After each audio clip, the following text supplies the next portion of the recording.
Hey guys, thanks for joining me. I'm just making sure I can see what I'm doing here with my glasses.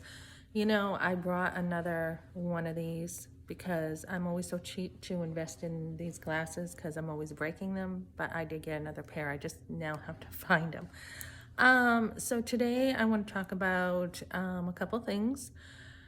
Okay, so what do you do when you are feeling a little bit overwhelmed, when you're feeling like you have a ton to do, especially around New Year's resolutions? You start them and you're going into them and you feel like, oh my goodness, did I set too many of them? So I have a ton of goals this year. And I was wondering this morning, there was just a lot on my mind, a lot. And so I thought, which way do I go? And I thought, just stop and sit down and think about things. Do you want the direction of your life to go this way, or do you want it to go that way? Which way do you want to go? So that's something that I am doing today.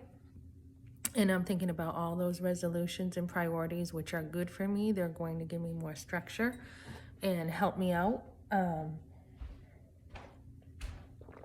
Because I tend to be somebody who I am so curious. I love to learn. I love to learn. And I tend to be somebody who can stray very easy from my goals because it's almost like I'm not even wired that way to be really structured. It's like I'm more of somebody who just, enjoys being around people. I love to learn and I love to make sure that the things that are important to me are first before the housework or other things. So it's really important for me to make sure I also have those goals so that I do get those things that I love accomplished. And I was going to say something else. Let me think. Oh, yeah. So if you want to join me too, I'm probably going to be starting my Instagram videos more on another account. It's called Rock Bottom. And it's the story of how God has totally changed my life, how I hit rock bottom. The abortion was the forced abortion starting to bother me when I, excuse me, I was married and I had my firstborn son, as far as being pregnant with him. And I was just, I couldn't wait to be a mother. And I was sitting there and, of course, not knowing a lot at that time about the whole process of being pregnant and all that. I had picked up What to Expect When You Are Expecting. That is a book that totally changed my life. So as I was sitting there and the baby starts kicking, I just hit rock bottom. I just was like, wait a minute, I've only gained 22 pounds. I don't look pregnant. Everyone was like, you don't even look like you're pregnant. And I'm like, wait a minute, I thought like when the belly was sticking out, that was when the baby would start kicking. I was like totally ignorant of all this motherhood stuff. So, I had to learn, people will say, oh, you're not ready to have a kid. You ought to abort. You're not ready. Well, how do you get ready? I don't think anyone is like really totally ready. I think you always look back and say, you know what, I wish I did this better. I wish I did this. And I wish I was more prepared for this. So, having that baby kick and being like, oh my goodness, wait a minute, and the trauma of the abortion started hitting me. And I was like, okay, so this is actually a baby right now. And as I connected the dots or put 1+1 together, I was just like, holy cow. And I went down. And I just felt awful. Like I shared before, just feeling like, killing myself because I have always loved kids and realizing that was a baby. The weight of it was coming. It was hitting me hard. I had no gospel. I had no idea of how to forgive myself or whatever part I had in that. which later on I laid the blame where it belonged. And that was definitely on the adults in my life and on the abortion industry, on the laws, the politicians, put the blame where it goes. So that's what I did. And a lot of healing came through. But that is a new channel, and I'm going through the process with that of talking about how, one goes from this place in life where you are at rock bottom and you have absolutely nothing, like feeling like a total loser.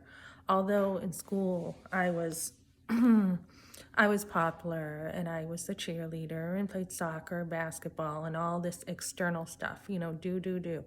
And in the world's eyes, in graduating early from high school, I suppose I was very successful.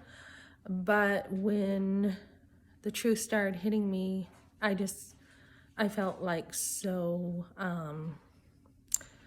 awful. And as far as trying to get over that, having the roots too of a strong sense of self got me through that, because I did have like a grandmother who totally adored me, just adored me, and always praised me. I mean, I get away with murder basically in a different way. Anything I did, it was okay in my grandmother's eyes. It didn't matter. She absolutely loved me. And the lack of standards there were something that I had to deal with later on too. Because it's a balance. It's loving people, but there are, standards in life. So let me see. So I went from there to having all my kids to loving motherhood.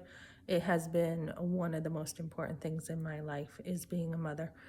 And, from there to, homeschooling my kids. How did that happen? I just wanted to be with my kids all the time. And then I had to learn, although I graduated early from high school, how in the world do you homeschool? I never heard of such a thing.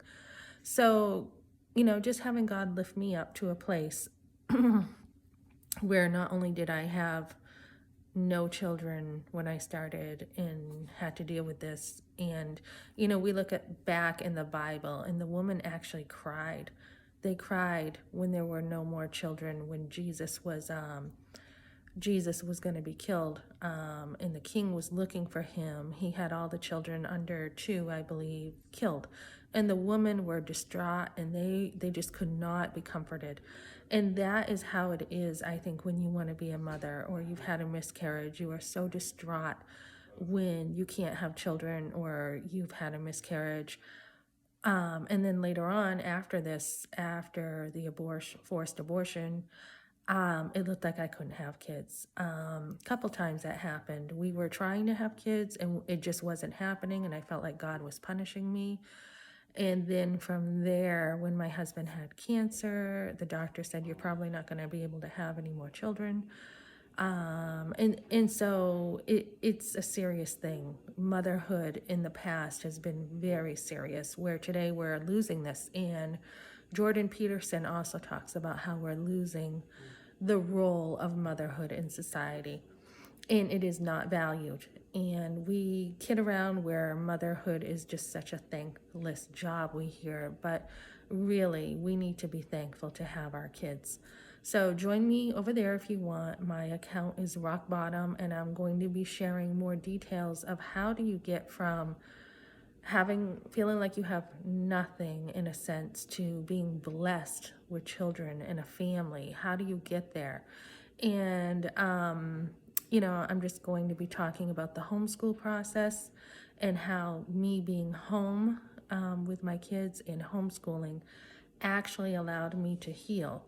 So, a lot of women will say, oh, you shouldn't have kids because they're going to ruin your life.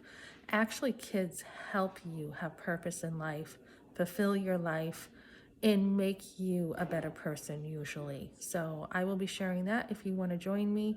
And that is the direction I'm taking today. And I hope that as I move forward into the year, that my technology, I will have the time to invest in that as I work and do a whole bunch of other things. So yeah, that's what I'm doing today. Okay, thanks for joining me, guys.